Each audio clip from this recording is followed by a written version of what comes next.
KDM ini bikin dongkol ya. Iya kan? Gue sebel lihat aksi-aksi KDM. Beneran sebel gue. Ini orang nih jadi gubernur sampai sibuk ngurusin jam malam buat pelajar ya. Jam 9 harus tidur. Gila ini orang ini. Ya.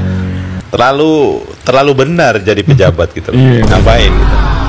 Bikin sakit hati pejabat-pejabat yang lain yang waktunya dihabiskan untuk pamer kemewahan, sibuk ngurusin double jabatan, ya, sibuk rebut-rebutan jabatan. Gue dongkol lihat KDM ini, sungguh gue dongkol bener, dongkol bang. Ya, pagi ini mengunjungi korban penelantaran anak yang dilakukan oleh suaminya dan KDRT. Saat itu sudah dilaporkan ke pihak KPAI tahun lalu, tanggal 9 bulan 8 tahun 2023 sampai tanggal 9 bulan 8 tahun 2023, sekarang 2025, berarti sudah jalan ke 2 tahun. KPAI tidak ada tindak lanjutnya, baik itu dari KPAI pusat maupun KPAI provinsi. Kepada Bapak KPAI, Ibu KPAI dan seluruh jajarannya, sampai kapan kasus permasalahan yang menimpa ibu dan anak ini akan segera ditangani? Apa sampai nunggu lebaran monyet? Atau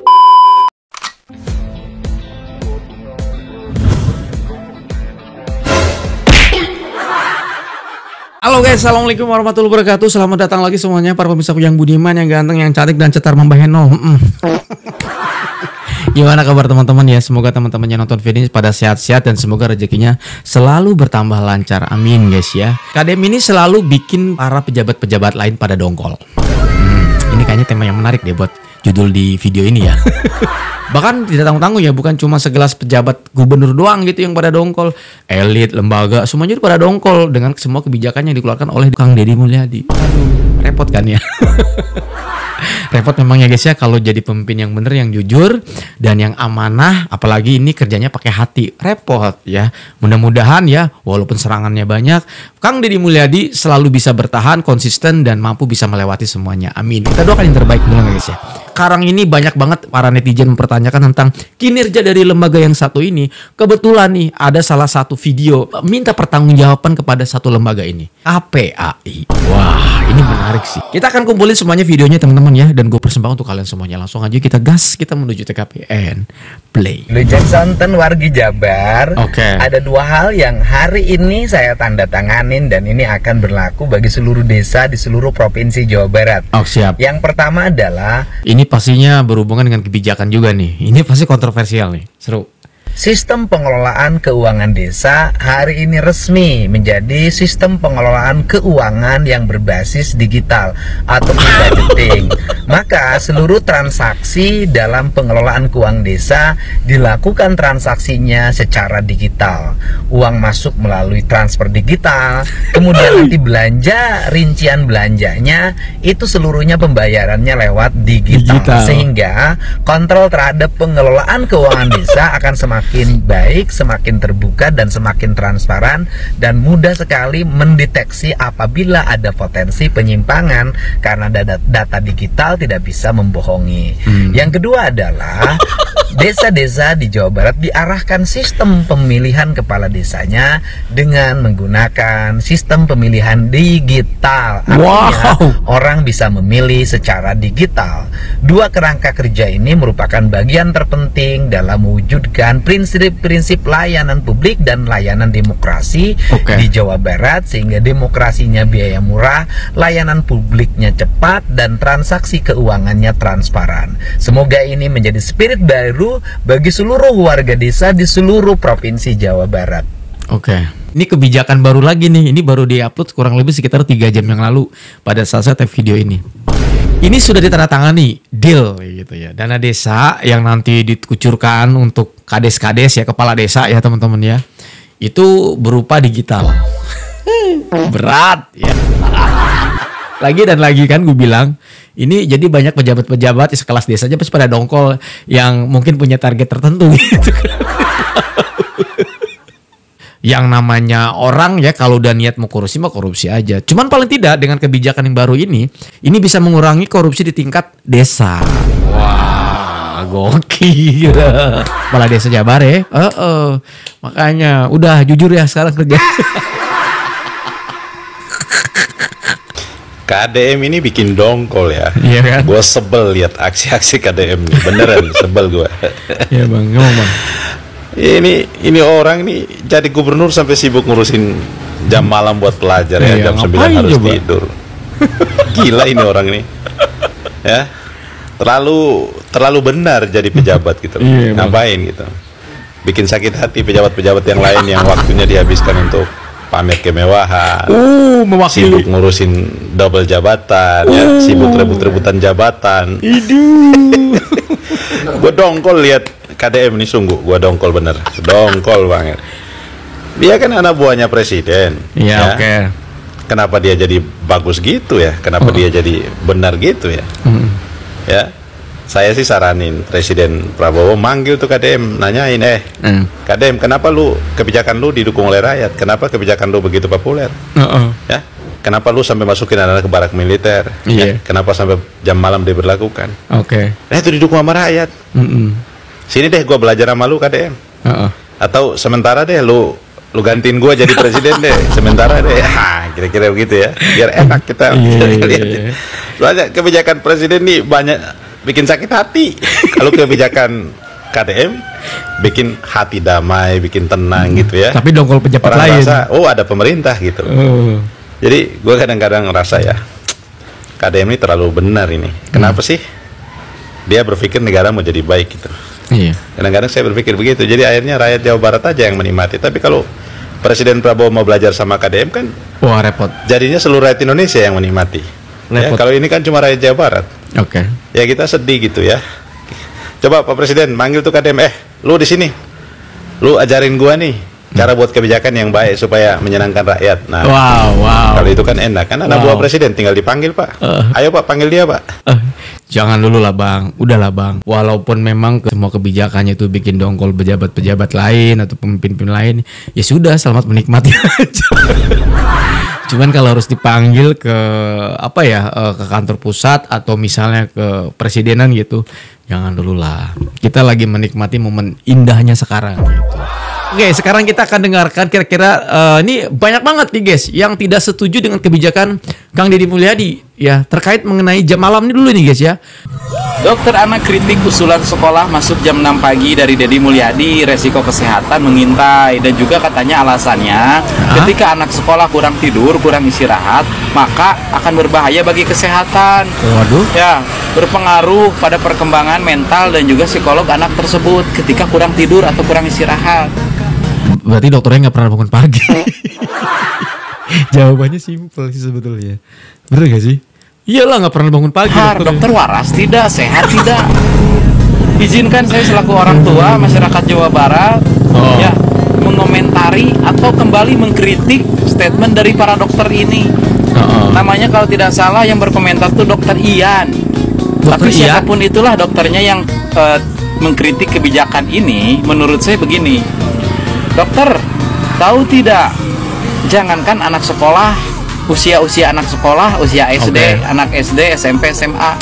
Saya saja yang sudah dewasa, sudah 41 tahun, ketika kurang istirahat, kurang tidur, ya sama saja. Berpengaruh kepada kesehatan, apalagi yang sudah tua. Ripuh dok, ketika kurang istirahat atau kurang tidur tuh. Ya, apalagi anak-anak yang fisiknya belum kuat. Tapi pertanyaannya, kok dokter sampai kepikiran program ini mempengaruhi jam tidur anak-anak? Tapi perlu diingat ya, setahu gue kalau untuk masuk pagi jam 6, menurut gue itu baru wacana ya. Mohon maaf kalau gue salah teman-teman. Setahu gue belum diketok palu gitu, artinya belum dijalankan kan ya. Yang sekarang sudah dijalankan itu adalah jam malam, ya. Jam 9 ke atas nggak boleh anak sekolah masih kelayaban. Gitu. Tapi kalau untuk masuk jam 6 pagi baru wacana, dan kalaupun misalnya terjadi, ya menurut gue sih sah-sah aja karena kan tidurnya diupayakan untuk dari sore gitu ya, terus bangun pagi kan habis sholat subuh langsung gas gitu kan ya, bagus lah, berarti kan dibiasakan bangun pagi sholat subuh gitu ya, keren sih. Oke, dengarkan. Sampai anak-anak takut kurang tidur atau kurang istirahat. Apa yang ada di pikiran dokter? Sehat tidak? Dokter tahu tidak? Sebelum program ini diluncurkan, kan ada program sebelum program ini tuh, yaitu pemberlakuan jam malam untuk anak sekolah. Di mana Kang Deddy Mulyadi memberlakukan jam malam dengan tujuan biar anak-anak sekolah yang ada di Jawa Barat maksimal jam 9 malam sudah ada di rumah. Setelah di rumah, nah disitulah peran orang tua berfungsi. Ingatkan anak-anaknya untuk cepat-cepat tidur, tong main HP wae, entong udud wae, sok gerak sarare, silahkan tidur semuanya anak-anak, karena besok kalian masuk jam 6, jam setengah 7. Lagian juga kalian kalau tidak bisa tidur mau keluar pun gak bisa, nanti kena razia. Betul tidak? Nah itulah fungsi jam malam. Berikutnya fungsi dari pemberlakuan jam malam apa? Menumbuhkan kesadaran diri untuk anak-anak itu sendiri. Anak-anaknya biar sadar diri. Oh iya ya, mulai besok di Jawa Barat semua sekolah masuknya jam 6 atau setengah 7. Jadi saya harus bangun subuh. Efektif penerapan jam malam untuk meningkatkan kedisiplinan dan mencegah kenakalan. Sudah tersambung bersama kami ada Kak Seto Mulyadi, Ketua Umum Lembaga Perlindungan Anak Indonesia. Kak Seto, apakah relevan mencegah kenakalan anak dengan penerapan jam malam maksimal jam 9 anak boleh di luar rumah? Oke, kita mau dengar Kak Seto. Iya, saya kira ini suatu gagasan yang cukup bagus ya. Artinya dalam arti bahwa anak-anak kan tetap harus dikontrol. Ya, pertama tentu yang mengontrol adalah orang tua. Nah, sering masalahnya orang tua tidak mampu mengontrol. Tahu-tahu anak sudah berada di luar rumah, tidak diketahui jam berapa pulangnya dan sebagainya. Nah, di sini tentu peran penting dari pemerintah, termasuk pemerintah daerah untuk ikut turun tangan. Dengan adanya pembatasan jam malam ini, saya kira juga sesuai dengan apa yang disebut sebagai 7 kebiasaan anak Indonesia hebat. Yaitu pertama bangun pagi, beribadah, kedua, ketiga berolahraga, keempat makan sehat dan bergizi, kelima gemar belajar, keenam bermasyarakat, dan ingat yang ketujuh tidur cepat. Jadi jangan. Tuh coba Kak Seto aja loh, setiap ada kebijakan dari Kang Deddy Mulyadi itu selalu setuju. Gue bingung ya, kenapa lembaga-lembaga lain kurang respect gitu ya. Artinya beliau kan sebagai anggota atau ketua gitu, gue lupa ya, ketua lembaga yang berhubungan dengan anak Indonesia juga di luar KPAI yang pastinya ya. Setahu gue itu setiap kebijakan Deddy Mulyadi atau Kang Deddy Mulyadi ini berasa dia tuh dilihat dulu gitu loh, kira-kira efektivitasnya kayak gimana, terus effortnya kayak gimana, dampaknya kayak gimana gitu. Oh ini bagus, ini netral nih, gue suka nih lembaga yang netral nih begini. Dokter anak kritik usulan sekolah masuk jam 6 pagi dari Deddy Mulyadi. Resiko kesehatan mengintai. Kok saya curiga ya, dokter ini dan orang tua yang tidak setuju anak masuk sekolah jam 6 pagi, mereka tidak pernah sholat subuh dan tidak pernah mengajarkan anak-anaknya sholat subuh. Dan lucunya lagi, alasan dokter ini tidak setuju dengan kebijakan tersebut karena menurutnya memaksakan anak masuk sekolah terlalu pagi justru bisa berdampak negatif terhadap tubuh kembang dan kondisi mental anak. Kalau saya kurang setuju ya, kita lihat saja di luar negeri itu nggak ada yang sampai masuk jam 6 pagi. Ibunya harus siap-siap jam 5 atau bahkan lebih pagi. Bukan cuma anaknya yang kelelahan, tapi orang tuanya juga. Nah kan bener Nukiu Matara sholat subuh cek aing oke. Ya dok, ulang baca ya. Manfaat bangun pagi di situs resmi Siloam Hospital. Yang pertama, waktu baik untuk sarapan. Yang kedua, meningkatkan kesehatan mental dan suasana hati. Yang ketiga, menjaga kesehatan kulit. Yang keempat, memiliki waktu untuk olahraga pagi. Yang kelima, meningkatkan konsentrasi dan produktivitas. Yang keenam, meningkatkan kualitas tidur. Yang ketujuh, merasa lebih tenang. Selain itu kan Kang Deddy Mulyadi juga sudah membuat kebijakan pembatasan jam malam bagi pelajar. Kang Deddy melarang pelajar keluyuran lewat jam 9 malam. Tujuannya apa? Salah satunya agar siswa atau pelajar ini tidak bergadang alias tidur lebih awal. Supaya apa? Supaya bangun lebih pagi tanpa mengurangi jam tidur anak dan tidak membuat anak kelelahan seperti yang dokter ceritakan. Gue hitungin nih, kalau misalkan anak tidur jam 10 malam dan bangun jam 4 pagi nih, 10, 11, 12, 1, 2, 3, 4 nih, 4 berarti 7 jam anak waktu tidur. Sangat cukup untuk anak tidur. Kelelahannya di sebelah mana? Ngaco nih dokter. Dokter anak kritik. Karena di sebuah website juga menyatakan kalau anak tidurnya waktunya cukup, kemudian bangunnya pagi, itu malah bagus untuk kesehatan. Dan bukan cuma untuk anak kecil ya. seperti kita aja ya, yang kelas dewasa aja itu bagus kok. Ya apalagi kita kan bisa ibadah pagi kan, habis ibadah mungkin langsung olahraga atau apalah kegiatan pagi gitu ya. Nah gue bingung ini dokter apa gitu yang komentar begini. Akunya dokter anak ya. Aduh, ampun gue. Mulai Juni diberlakukan jam malam buat siswa di Jawa Barat. Bagus atuh. Biar anak sekolah kelayapan, kalau malam bahaya. Betul mas, bukan cuman dia yang bahaya, dia juga kadang pada bikin bahaya. Tapi ada yang gak setuju mang. Siapa yang gak setuju? Ada mang, Fortusis. Fortusis? Apa Fortusis? Katanya sih forum orang tua siswa. Yakin mereka orang tua siswa? Tahu lah orang tua siswa macam apa tuh yang ngebolehin anaknya keluyuran malam-malam? Nggak jelas pisan. Atau jangan-jangan mereka orang tua Batman mang gue? Kira orang tua Batman? Bisa jadi. Atau orang tua tuyul? Kan keluyurannya malam-malam. Bisa jadi bang. Ya wae. Mang Ewan, kalau untuk orang tua yang normal nih, anaknya pulang misalnya jam 10 malam, masih ngomel. Kamu gimana sih? Besok kan sekolah jam 10 baru pulang. Masuk. Gitu tak? Orang tua normal? Ya, iya normal. Ortosis mah nggak normal tuh. Bisa jadi. Nah terus? Iya bener ya. Pernah kita bahas juga ya mengenai lembaga atau apa ya, forum orang tua siswa gitu ya.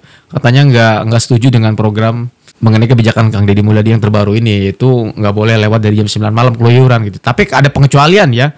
Misalnya ada yang lagi bekerja atau ngebantu orang tuanya, jualan segala macam, itu ada pengecualian lah teman-teman ya. Cuman kadang-kadang kan mereka nggak memahami secara keseluruhan kira-kira apa aja sih yang dilarang dan nggak boleh dan diperbolehkan gitu. Ya gitulah gitu. Yang penting asal jeplok komentar aja lah gitu ya. Ini muncul lagi nih Fortusis katanya ya. Forum Orang Tua Siswa menolak kebijakan program jam malam untuk pelajar. Lucu karena begini, yang harusnya menolak ya kaum pelajar gitu loh, ataupun anak-anak pelajar. Kok orang tuanya yang menolak? Itu yang menjadi tanda tanya besar saya tuh ya. Tapi gak apa-apa lah, kita ikuti alur cara berpikir penolakan ini ya. Ya mungkin forum orang tua siswa yang terhormat ya kan, mereka ingin anak generasi bangsa di Jawa Barat, biarin aja mereka itu blow on, tidak terdidik, tidak disiplin ya kan, sehingga ketika di sekolahan mereka ngantuk ya kan, sehingga pelajaran tidak masuk ke pikirannya, tidak tersimpan secara baik gitu. Biarin kayak gitu. Biarin anak generasi bangsa yang ada di Jabar itu ya generasi micin lah, biarin mereka itu ketika ada suatu pemimpin yang zolim mereka itu didoktrin sehingga gampang. Begitu mungkin pemikiran Fortusis ini gitu ya. Padahal ada poin-poin tertentu terkait jam malam ini ya, bahwa ketika keluar jam malam silakan itu ketika masalahnya diizinkan oleh orang tua ataupun kegiatan agama dan lain sebagainya, itu ada aturan-aturannya. Makanya baca dulu poin-poinnya gitu ya. Dan begitulah mungkin ya yang ingin Fortusis sudah kayak merek minyak ini. Ini Fortuner. Enggak, itu mah orang tua Batman itu mah karena supaya bebas anaknya malam.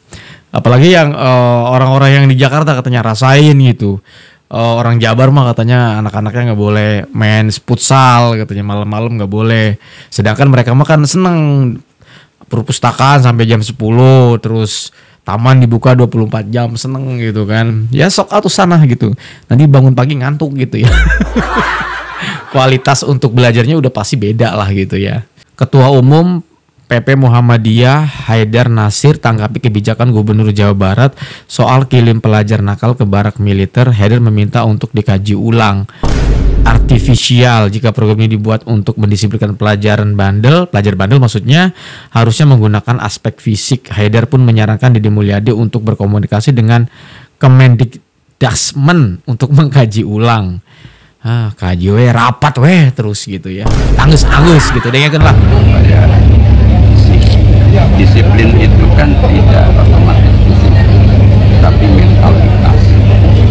Tapi yang namanya pendidikan itu termasuk beban pola yang kita kembangkan dengan kajian yang disebut dengan kajian akademik, dan kita harus membiasakan bahkan segala rancangan undang-undang mestinya didasarkan pada naskah akademik.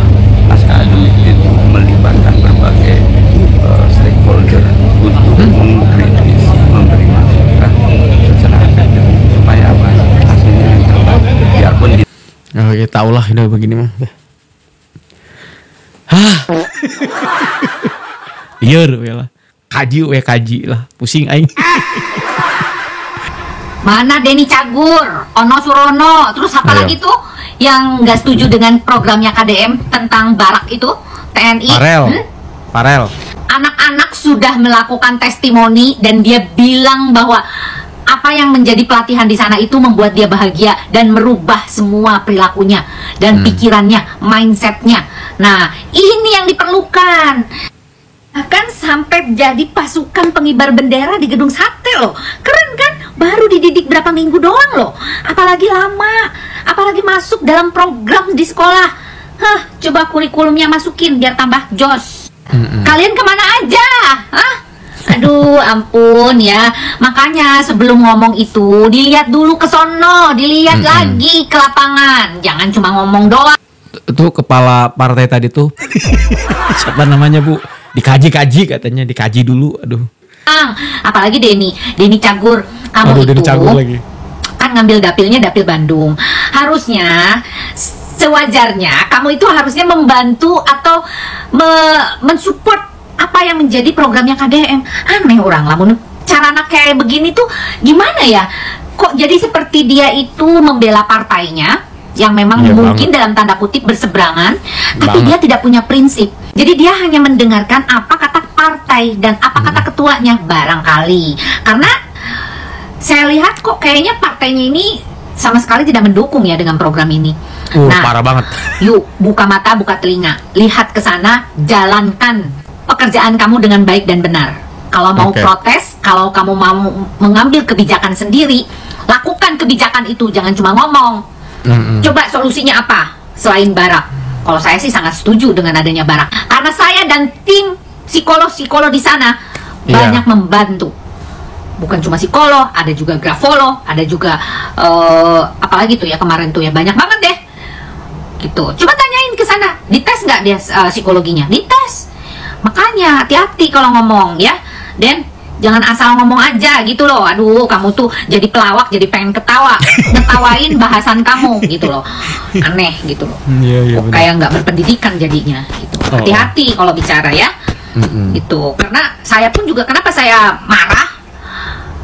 Karena saya nggak setuju dengan apa pendapat kamu gitu loh. Kalau kamu sudah berpendapat setelah apa yang kamu lihat di sana, boleh. Tapi kamu belum melakukan apapun, tapi dia udah ngomong gitu loh. Heran saya jadinya ya, karena saya tahu persis seperti apa di lapangan itu ya. Nggak boleh sekali lagi begitu. Coba kerja yang benar, jangan makan gaji bute ya nggak. Gaji ini diomelin. Udah kayak ngomelin tetangganya aja nih, Lita Gading. Aduh, repot tuh. Sama bapak yang tadi juga sama tuh, disuruh apa sih namanya, dikaji dulu katanya tuh, Bu Lita Gading. Aduh, repot aing teh.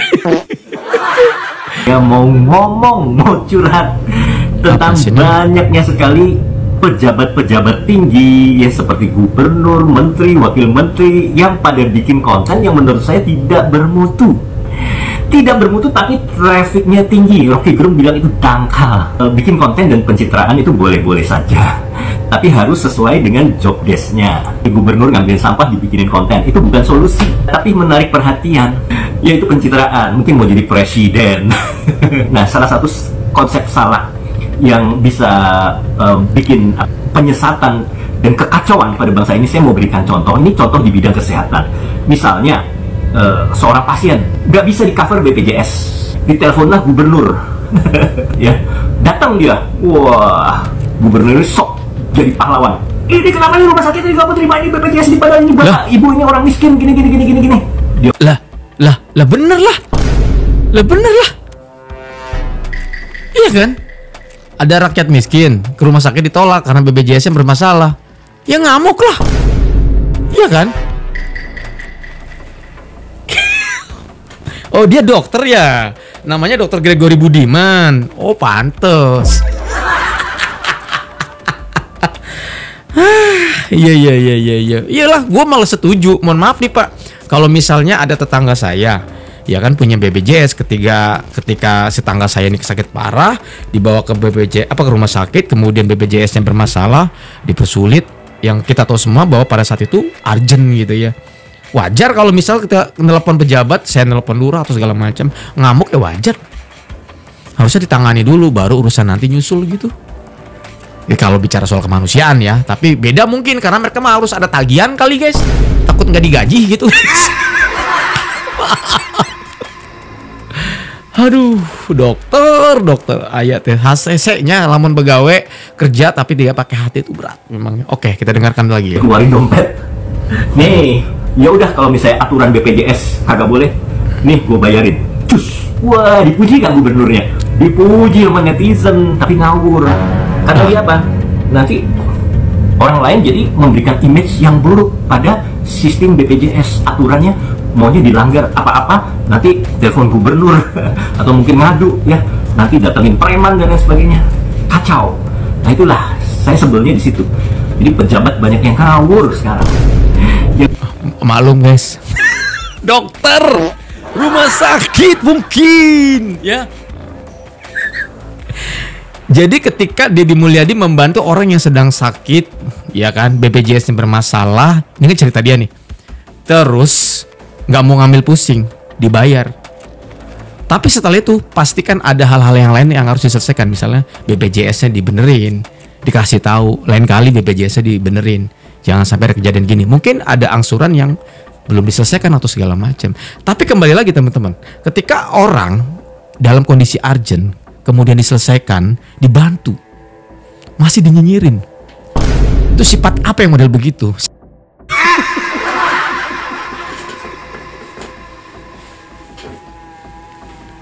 Harusnya seneng ya punya pemimpin kayak gitu ya. Nggak ada loh guys di saat kayak gini. Ya mungkin dia mah kan orang punya dan dia juga dokter kan gitu. Bukan di posisi sebagai masyarakat yang tidak mampu. Tapi kalau misalnya dia di posisi sebagai masyarakat yang tidak mampu, kemudian ketika ada problem segala macamnya gitu kan, kemudian si masyarakat ini meminta bantuan, bingung mau minta bantuan sama siapa. Kemudian anggaplah ya dengan cara membuat VT kemudian viral, datanglah sang gubernur kita misalnya kan gitu. Didatengin lah rumah sakitnya, kemudian dibantu, diberesin, yang penting masalah selesai, bener gak? Poin pertama menurut gue ini masalah selesai, bukan mempersulit dan memperkeruh gitu. Itu baru namanya menurut gue itu jiwa pemimpin. Urusan yang lainnya nanti setelah sembuh, urgent coy, urgent, anggaplah udah sekarat gitu ya gitu. Itu beda kalau kerja dengan hati gitu. Walaupun kita tahu bahwa itu mungkin dijadikan sebuah konten, nggak jadi masalah. Yang penting nyawa masyarakat yang kondisinya butuh pertolongan tertolong nggak? Tertolong kan? Poinnya nyampe nggak? Nyampe poinnya Pak. Sekarang ketika lu di posisi yang mungkin bukan masyarakat, wajar komentarnya begitu. Apalagi ini terkait dengan BPJS. Katanya nanti kan image BPJS jelek. Ya jelas jelek lah. Ini gue emosi. Jelek lah. Masalahnya gue pernah kejadian teman-teman. Saya pernah berobat waktu itu. Saya nggak pakai BPJS. Saya pakai umum. Datang ke tempat resepsionis, Pak, Mbak saya mau berobat. Singkat cerita saya langsung ditanganin dan saya langsung dikasih kursi. Saya waktu itu ngambil VIP karena kebetulan waktu itu saya mampu lah. Pada intinya gue nggak pakai BPJS dan gue langsung ditanganin seperti itu. Kebetulan teman-teman pada saat itu ada masyarakat yang lagi ngantri. Itu sampai marah-marah, orangnya udah sekarat, BPJS-nya bermasalah. Coba gue masih inget, makanya gue tuh aduh kenapa ya, kasihan banget gitu Pak. Mungkin dia nggak mampu cuy. Gue sedih, makanya gue nggak terima kalau misalnya Bapak ini ngomong begitu. Gue gak terima asli. Gue ngeliat sendiri dengan mata kepala gue sendiri gitu ya. Dan itu terjadi. Coba rumah sakit BPJS itu. Tapi mudah-mudahan ya sekarang gak kayak gitu ya BPJS ya. Maksudnya kalau menangani pasien-pasien yang sakit gak terlalu banyak drama lah gitu ya. Ya dibantulah dulu lah, kemanusiaan dulu lah. Gimana kayak gue ngerti kalian butuh gaji segala macem gitu. Tapi ya ayolah gitu loh. Daripada nanti bating-bating nyawa tidak tertolong, coba gimana gitu. Dan kembali lagi ke sini, wajar kalau dia punya pemikiran seperti itu. Duit cuy, BPJS. Ya kalau BPJS nggak bermasalah, dia nggak bisa nagih. Paham gue. Oke, kita akan coba masuk ke video yang mungkin ini jadi video yang terakhir. Ini adalah salah satu video menurut gue teriakan masyarakat kepada suatu lembaga yaitu KPAI. Kita gas. Warga Bogor protes kinerja KPAI dan tim hukum Jabar Istimewa mengadu ke KDM dan Presiden. Oke. Pagi ini saya berada di Kota Bogor, tepatnya di perapatan Ciawi. Saya pagi ini mengunjungi korban penelantaran anak yang dilakukan oleh suaminya dan KDRT. Saat itu sudah dilaporkan ke pihak KPAI tahun lalu, tanggal 9 bulan 8 tahun 2023 sampai tanggal 9 bulan 8 tahun 2023, sekarang 2025, berarti sudah jalan ke 2 tahun. KPAI, PR lo. Nih, jangan minta anggaran aja dinaikin lu. Nih. KPAI, halo. Biaya MM-an gaji lo puluhan juta Anda ini. Nih dengerin nih, oke. Detik ini KPAI tidak ada tindak lanjutnya, baik itu dari KPAI pusat maupun KPAI provinsi. Kepada Bapak KPAI, Ibu KPAI dan seluruh jajarannya, sampai kapan kasus permasalahan yang menimpa ibu dan anak ini akan segera ditangani? Apa sampai nunggu lebaran monyet? Atau bagaimana?